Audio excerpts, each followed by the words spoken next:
Barrière dressée, hommes en tenue de camouflage, fumigène et réplique à la main, on croirait se trouver sur un champ de bataille. Il s'agit en réalité d'une partie de airsoft. 10 hommes répartis en 2 équipes ont aménagé un terrain de Saint-Phal, gracieusement prêté par un agriculteur.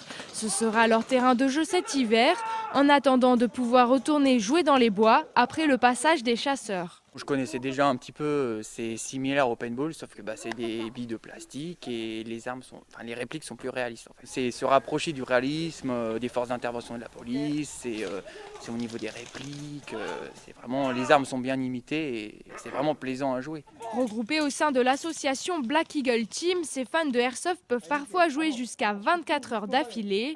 Lampes et lunettes infrarouges sont alors de la partie, des parties qui sont scénarisées. Elles s'inspirent des jeux vidéo comme Call of Duty et de films. La sécurité est le maître mot.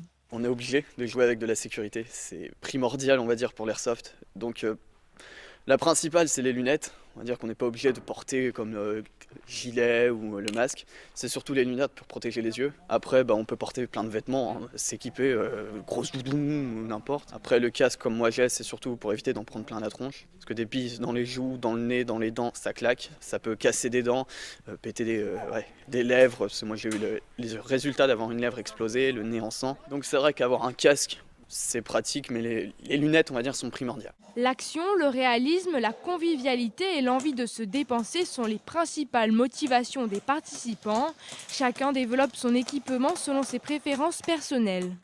Je possède un SIRAS, ce qui est une espèce de gilet tactique qui permet de mettre des chargeurs, un peu tout ce qu'on veut dedans, quoi. Eh bien, moi, je possède une M4 Magpul. Pourquoi ce choix? La légèreté, la cadence de tir imposante, malgré le peu de portée. Et puis l'agréabilité de la prise en main.